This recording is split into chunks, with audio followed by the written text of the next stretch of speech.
Possivelmente você queira saber o que é que eu estou fazendo aqui embaixo d'água, mas antes de te contar, eu queria fazer duas coisas. A primeira, eu quero te pedir para dar aquele apoio, então se você puder dar um like, se inscrever no canal, apertar o sininho, isso é muito bem-vindo. A segunda coisa, eu quero te cantar uma canção. É uma canção do Arnaldo Antunes e ela é assim: debaixo d'água tudo era mais bonito, mais azul, mais colorido. Só faltava respirar, mas tinha que respirar todo dia. Todo dia, todo dia, todo dia. Essa é uma canção lindíssima, a gente já vai falar dela. Aliás, tem a versão dele, né? E tem uma versão muito bonita também da Maria Bethânia, Debaixo d'Água. Sabe que tem uma semelhança muito grande com a gente debaixo d'água e a gente no paraíso, né? Porque uma vez que você saiu do paraíso, tem que ralar todo dia, todo dia, todo dia. E o útero é uma delícia, aliás, deve ser uma delícia, né? Fica lá, quentinho, não tem que se preocupar com nada, não tem que pagar conta, não tem que trabalhar, só dorme, come, mas não precisa nem ir atrás da comida, a comida já chega. Debaixo d'água, nesse sentido, muitos cabalistas fazem um paralelo entre a vida uterina, que é pré-consciente, e a vida fora do útero. E qual que é o ponto principal de similaridade? O ponto principal da saída do útero ser similar à saída do paraíso é o surgimento da falta. O paraíso traz a mesma ideia de plenitude que o útero. Que raios isso tem a ver com a prática que a gente vai propor hoje? Tem muito a ver, porque a raiz daquilo que a gente quer reparar ou curar, ela surge quando a gente sai do paraíso ou sai do útero. Ou se a gente for falar numa linguagem um pouco mais cabalística, ela surge quando o vaso original quebra. Eu não vou entrar em detalhes agora, mas numa leitura cabalística, o mesmo episódio que na Torá tem a ver com Adão e Eva no paraíso e depois eles saindo do paraíso, na Kabbalah isso é narrado como um vaso de barro original que recebia luz infinita do Criador. Esse vaso não suporta receber essa luz infinita sem ter merecimento, então ele se parte em vários pedaços. Cada um de nós, em cada ciclo, quando a gente encarna, a gente veste um desses pedaços para elevar. O que seria elevar esse pedaço? Seria tentar deixar ele mais próximo da sua posição para quando a gente conseguir remontar o vaso. Então, quando eu faço o meu tikkun, eu elevo um caquinho de vaso. Ou seja, eu colaboro para o tikkun olam. Quando eu faço o meu reparo, eu colaboro para que todos os vasos, todos os cacos, finalmente se encaixem num concerto do mundo. Então vocês estão vendo uma similaridade entre estar num útero quase paradisíaco, sem problemas, você não tem nem que respirar, e aí você vem para o mundo e precisa respirar. Está num paraíso, Adão e Eva, mas aí vem para o mundo, você lê na Torá, Eva vai ter dor ao parir, Adão vai ter que trabalhar a terra, ou fazer parte de um vaso perfeito, e depois aqui no mundo ter que trabalhar para que esses estilhaços de vaso montem um vaso perfeito e a gente consiga voltar para o paraíso, ou seja, chegar na plenitude, conquistar nosso Israel, sair do exílio e ter a nossa redenção, só que dessa vez também com mérito humano. Não só como um presente divino, mas dessa vez com mérito humano. Bom, conforme eu falei, e agora indo para o nosso assunto principal, conforme eu falei, é no momento que a gente sai do útero ou do paraíso, ou que o vaso se estilhaça, que começa a raiz do que a gente vai tentar trabalhar no exercício que eu vou propor hoje e que eu vou querer um feedback de vocês. Olha só, quando a gente nasce, a gente experimenta, na maioria dos casos, pela primeira vez, duas sensações, dois sentimentos com muita intensidade. O primeiro é medo e o segundo é dor. A gente não conhecia o medo e a gente não conhecia a dor. Diante do medo e da dor, o que a gente faz é criar uma lente para tentar parar de pé no mundo, apesar do medo e apesar da dor. E é muito curioso, cada um cria sua lente. Por exemplo, pessoas que têm medo de serem impotentes, geralmente criam uma lente na qual elas se tornam pré-potentes.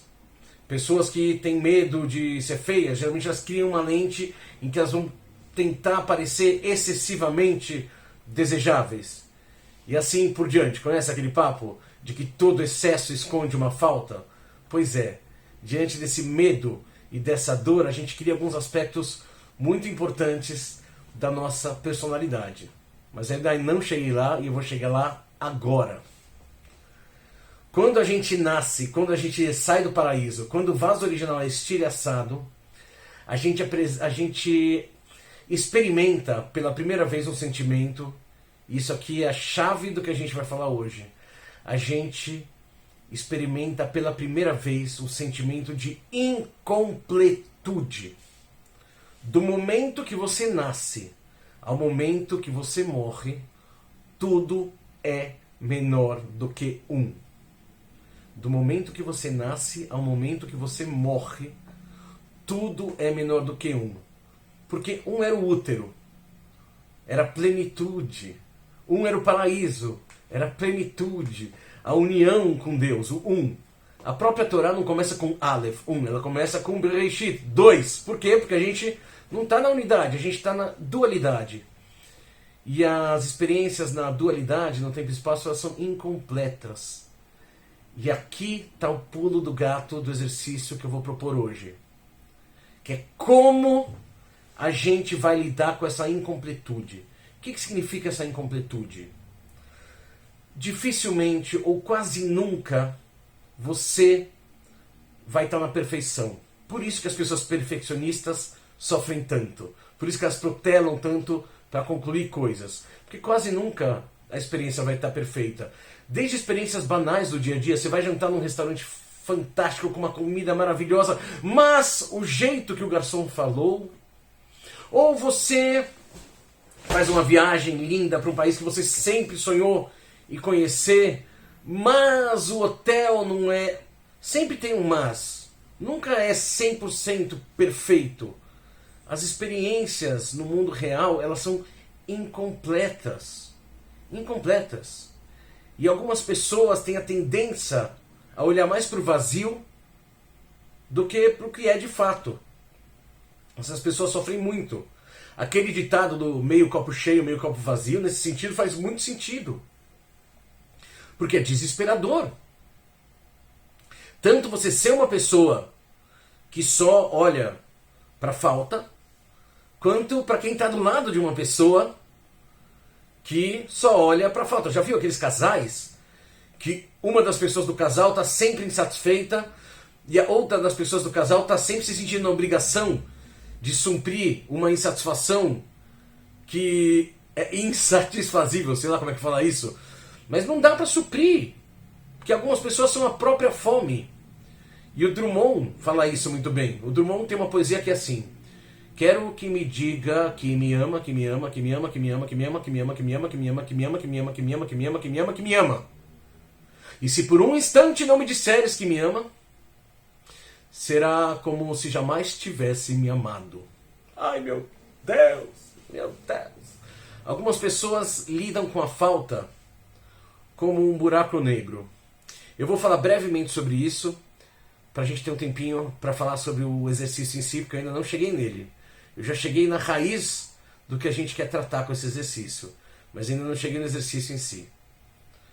E a Kabbalah, ela propõe uma ferramenta chamada Massar. Massar é uma tela. Então vamos supor que a gente seja uma boquinha que quer comer, ou que a gente seja um recipiente que quer receber. Aliás, Kabbalah vem de lekabel, que é receber, né? E já que a gente é um pedaço daquele vaso original, a gente é um kli, né? Kli or, um vaso receptor de luz. A gente é descrito assim, né? Então a gente quer receber, a Kabbalah fala, coloca uma tela em cima dessa boca de abertura que quer receber, de maneira que essa tela só deixa entrar aquilo que você vai receber para compartilhar. Por exemplo, se você almoça bem, para a tarde estar com energia para desempenhar bem suas funções e fazer o mundo melhor ou ajudar as pessoas, você está comendo para compartilhar. Isso que você comeu vai se reverter em benefício para todos. Só que essa tela precisa ser reflexiva para as coisas que você vai deixar entrar puramente por um prazer, ou por um prazer egóico, ou por um certo curto-circuito. Por exemplo, você já comeu um bom prato de comida, não precisa comer o segundo. Você já vai fazer um bom trabalho com um bom prato de comida. Se você come o segundo, o que acontece? Esse segundo pode faltar para alguém e você pode engordar de uma maneira não saudável. Esse foi só um exemplo. Mas se você quer educar uma criança, em algum momento você tem a necessidade de falar firme com ela, ou até berrar, ou fazer alguma coisa assim. Se aquele berro que você vai dar for, e aí, gente, precisa ter muito discernimento, porque a gente se engana muito. Se aquele berro que você vai dar for por amor, para educar a criança, ou se aquela bronca, aquela chamada de atenção, não precisa ser berro, né? For por amor, e for algo educativo, você até pode dar. Se aquele berro ou aquela bronca for uma necessidade egóica tua de exercer autoridade, ou de descontar a tua infelicidade com teu patrão num filho, aí é uma covardia tremenda. E você não deveria fazer isso. São infinitos os exemplos, mas é importante lembrar que, desde que a gente saiu do paraíso ou do útero, ou que o vaso quebrou, a gente tem uma fome quase impreenchível. Se a gente tenta preencher essa fome apenas com prazer, é inesgotável, a gente vira um buraco negro. Mas a gente pode preencher essa fome com graça. Existe uma diferença entre a graça e o prazer. A graça leva ao serviço e o prazer leva ao consumo. E a gente sabe o que a gente tem feito com nós mesmos, com a nossa sociedade, com o mundo, muito focados no prazer e no consumo e perseguindo uma tal de felicidade. É diferente da graça e do serviço, que aí a felicidade aflora, sem a gente ter que perseguir ela. Até porque a gente faz essas outras coisas com alegria. Mas tá bom, vamos finalmente ao exercício de hoje, que é o seguinte. Tudo é menor que um na vida, ou seja, existe uma incompletude entre expectativa e realidade, entre o quero e o que eu posso ter. Sempre vai haver essa incompletude enquanto estivermos vivos. Até porque todo mundo já conhece isso, né? Quando você consegue aquilo que você queria, seu desejo muda e você já vai querer outra coisa. Normal. Se você é assim, saiba que a grande maioria das pessoas são assim. Mas como a gente lida com isso? Vou falar de uma outra maneira. Existe uma distância entre a maneira que você vê a realidade e o que a realidade é. Se você não entendeu o que eu estou falando, lembra do começo do vídeo.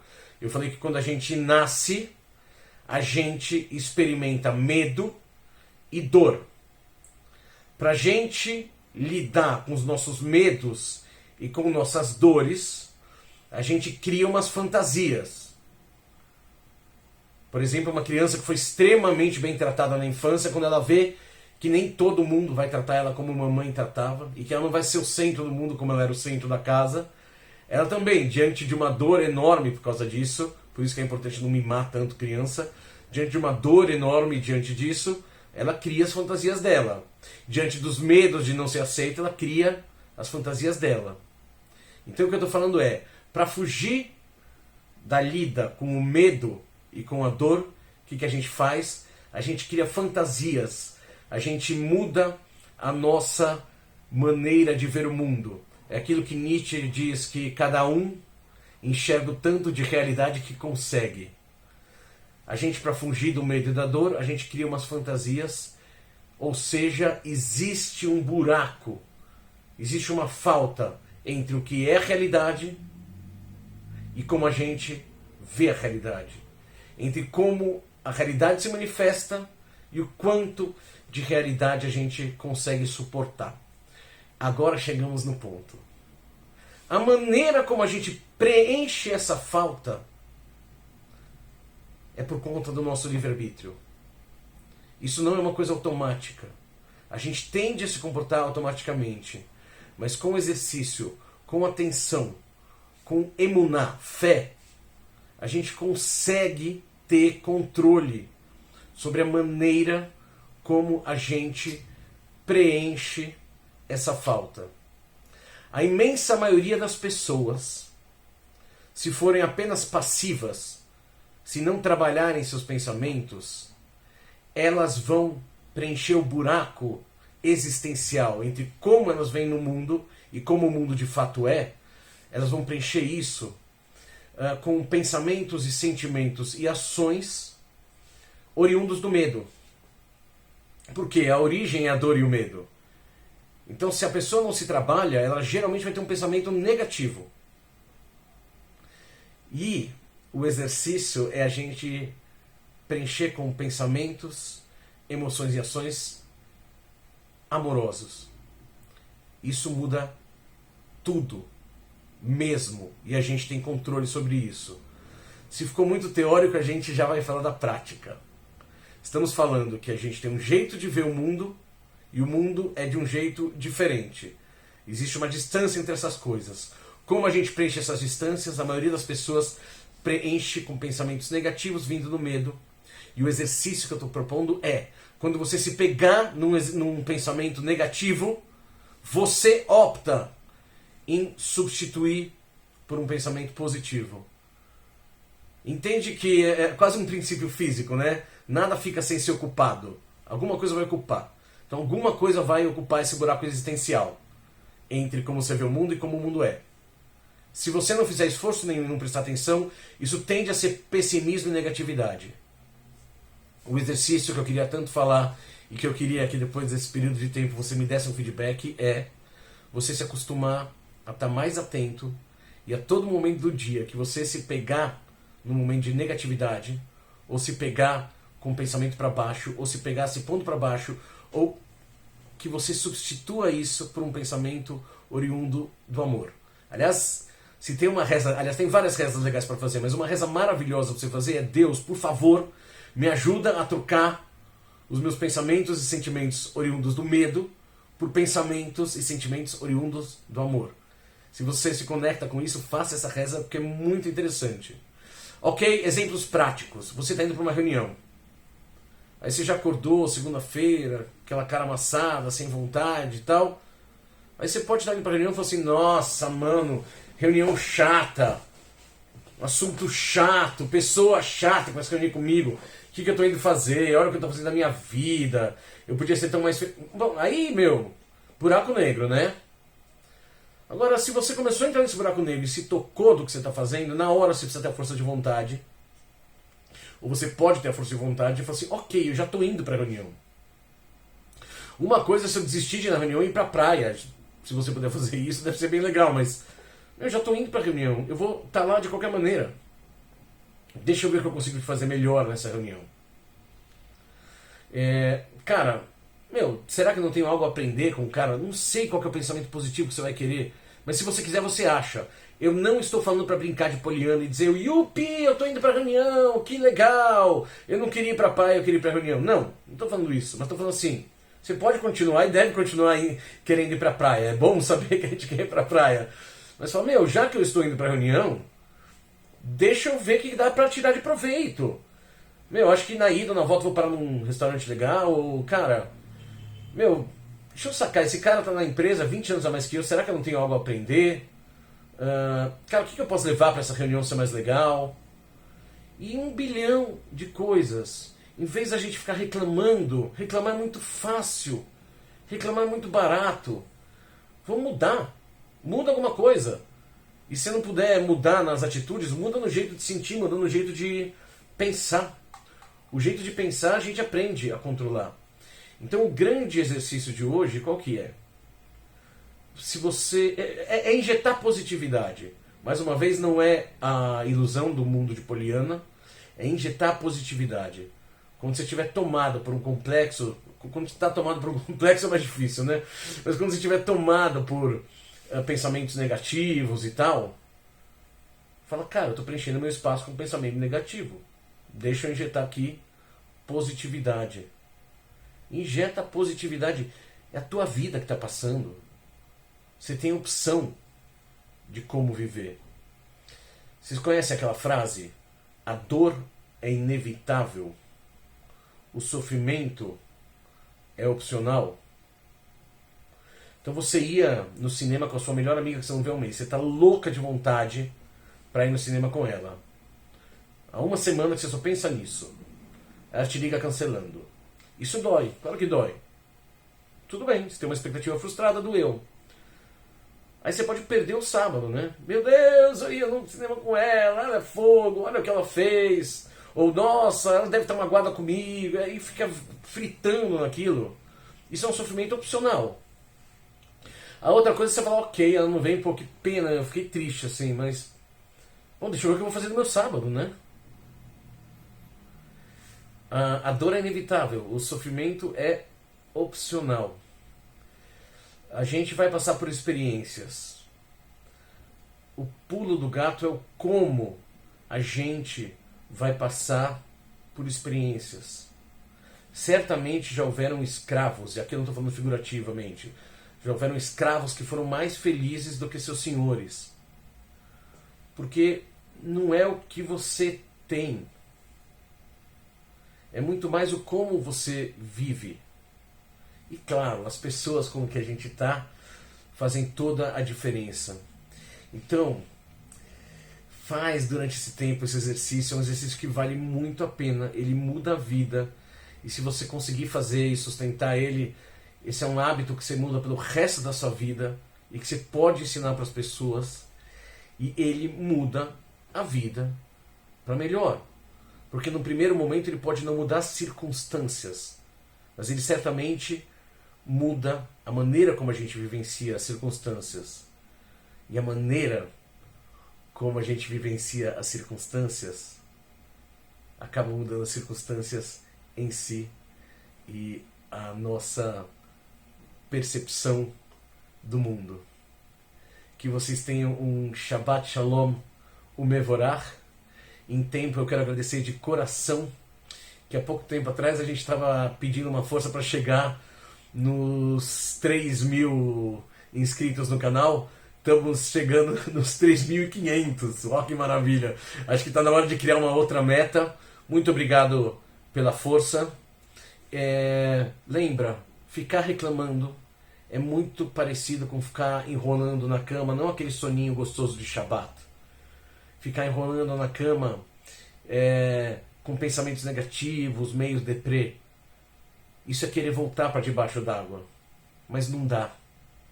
Não dá. O caminho a percorrer é uma ponte estreita. O importante é não ter medo. Para frente. Kadima. Com emuná, fé, bitachon, segurança, injetando positividade. Esse é o nosso exercício. Toda rabá, Shabbat Shalom Umevorach, e até a próxima.